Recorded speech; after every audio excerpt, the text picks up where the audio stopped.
مساء وصباح الخير والورد والياسمين كده والفل عليكم. ازيكم عاملين ايه؟ يا رب تكونوا بخير كده يا رب ان شاء الله. النهارده ان شاء الله هنعمل مع بعض فيديو جديد.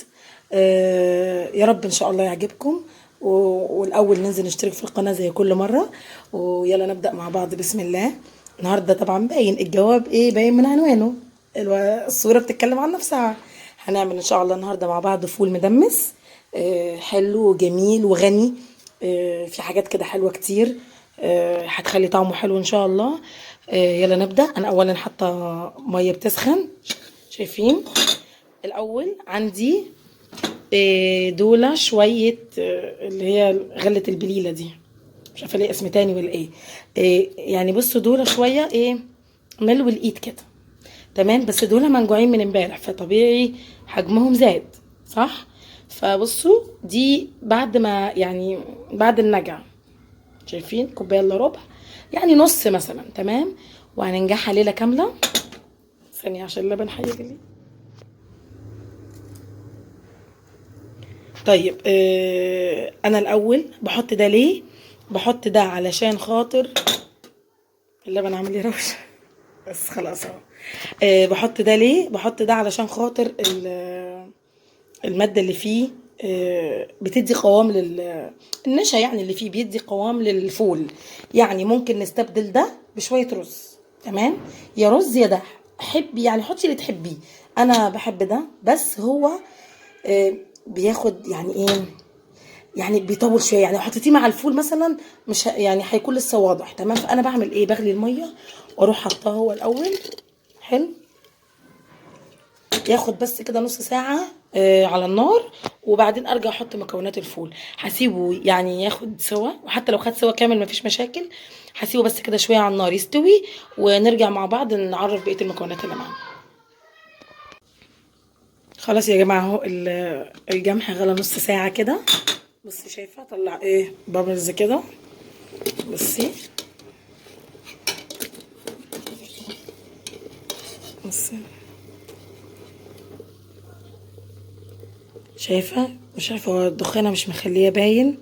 المهم انه ايه, فشر او ايه, بدأ يتفتح كده، يعني دخل في مرحله السوا خلاص. تمام، انا سبته نص ساعه يغلي. معايا فول برضو من بالليل نجعاه في ميه، وغيرت عليه اكتر من مره. احطه في الفوانه على طول، بس احطه وارجع تاني. حطيت الفول كله، هيبدأ يغلي شوية. دايما لما نكون بندمس فول جنبك كاتل او ميه مغليه، لما تضيفي ميه سخنه. تمام، هنضيف له شويه ميه واحط له كمان مج الا ربع عدس اصفر. ده كان مج الا ربع، بس لما غسلته كده راح ايه، انفاشش في فاشش في نفسه شويه، فراح ايه زاد. تمام، العدس هيديله لون حلو. يا بت انزلي، هيديله لون حلو. وطبعا يعني العدس غني عن التعريف في الفوائد بتاعته. العدس على فكرة فيه كالسيوم يا جماعة، وفيه حديد، وفيه بروتين. اي نوع بقوليات فيه بروتين. فاحنا هنعمله طعمه حلو وكمان اللهم صل على النبي. وكمان في فوائد، يعني في فوائد كتير. احنا حطينا الاول جمح والفول، وادي العدس كمان. تمام، هنخليه بس يغلي نص ساعة.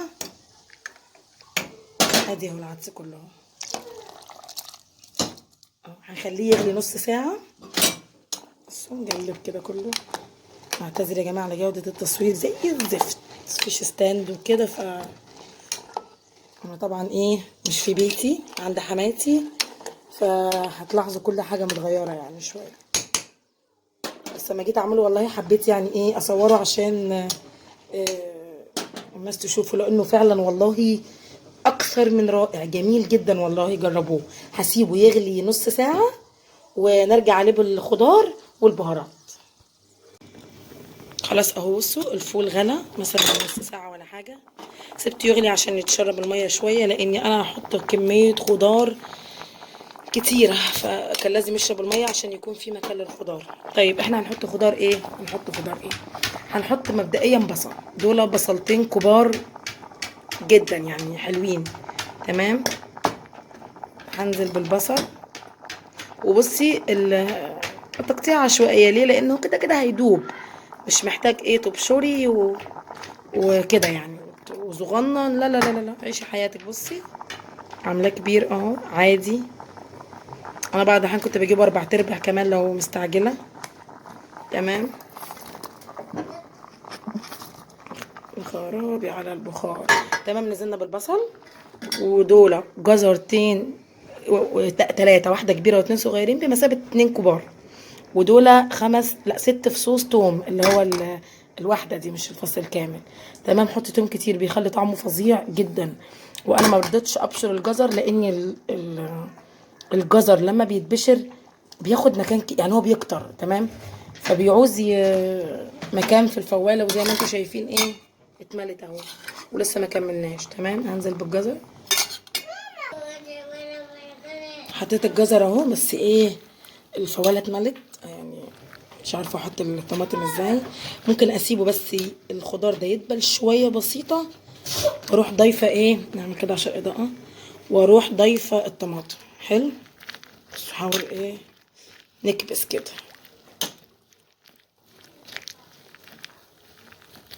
عشان فيلم محمد هنيدي كبس يا حلو كبس. لا مش بتاع محمد هنيدي ده، صح؟ انا علينا اهو. تمام، بس ومعانا 3 طماطمات كبار. حلو، هنشيلهم بالعافيه احنا الفواله بالاكراه يعني. يا جماعه الخضار ده فظيع، بيديله طعم فظيع، وبيغير لونه، بيخليه كده مفتح وحلو ومحمر، وبيديله طبعا بيخليه ريتش كده غني، فيه فوائد فظيعه. وطعمه فظيع فظيع فظيع، لازم تجربوه والله يا جماعه. حلو حلو يعني. اسيب بس الخضار يدبل شويه وبعدين اكمل ايه الكميه اللي عندي. خلاص اهو، انا فضلت احط شويه شويه، وكل ما يدبل الخضار اروح ايه حاطه تاني. تمام، شايفين حطيت كل كميه الخضار اللي عندي، وشلت ميه عشان ايه توفر مكان للخضار. هضيفها تاني برضو تدريجي. خلاص كده انا حطيت كل الخضار اللي عندي. اخر حاجه هحطها على الفول طبق البهارات الفظيع ده ملح، معلقه كبيره ملح، وواحده زيها كمون، الله اكبر، الله اعظم،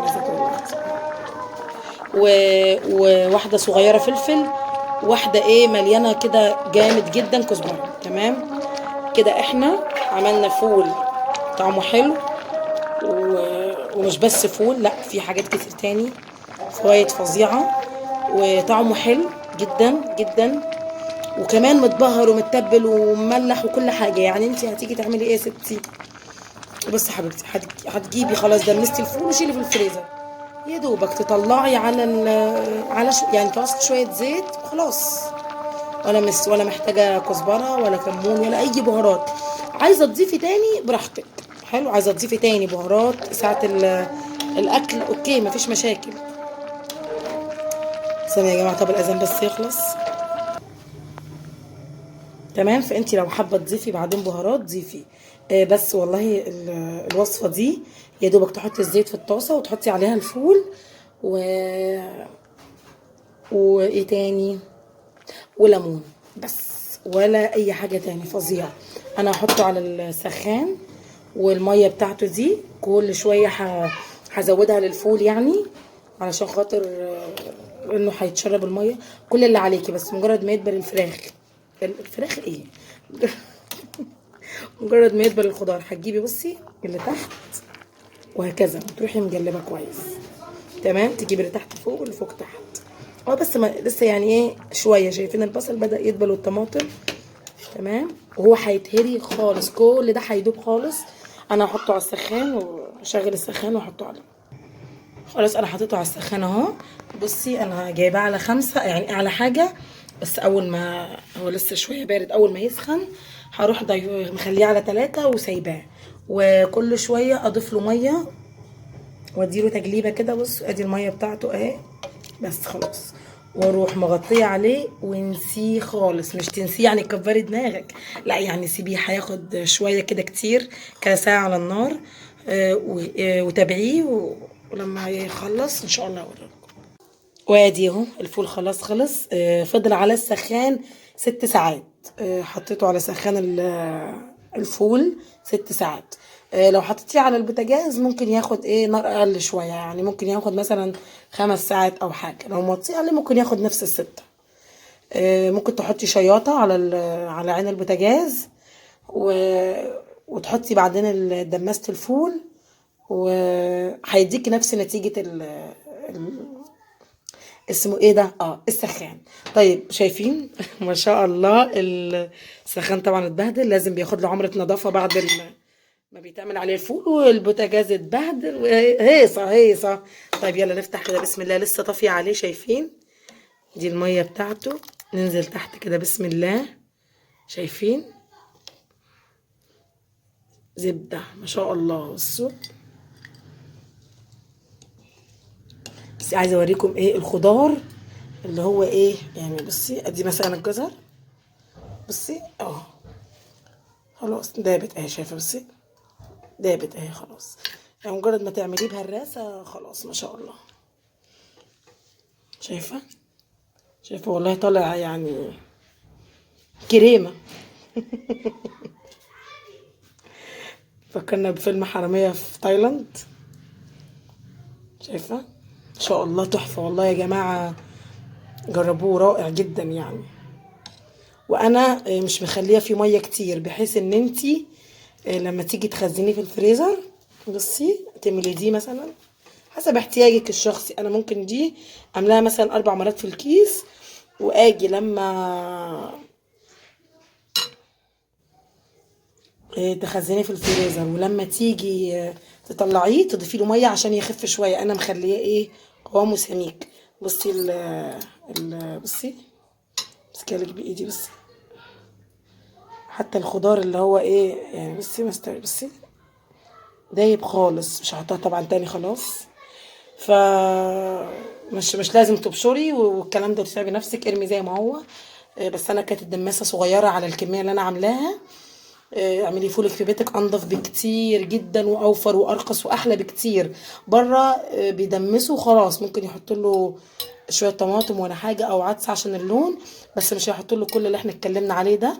حطينا نعيد مع بعض. انا حاطه عامله نص كيلو فول، حطيت له مج الا ربع عدس اصفر، ومج الا ربع الغله دي اللي هي بتاعت البليله، او اسمها اللي هو الجمح يعني. وحاطه طماطمتين كبار او 3، وبصلتين كبار، وحاطه له بهاراته. وحاطه جزرتين كبار، وحاطه 6 فصوص توم، وحاطه ملح وكزبره وكمون، متبلاه ومبهراه من الاول ومملحاه وكده. ويا رب ان شاء الله تجربوه يعجبكم، واشوفكم في فيديو جديد. سلام عليكم.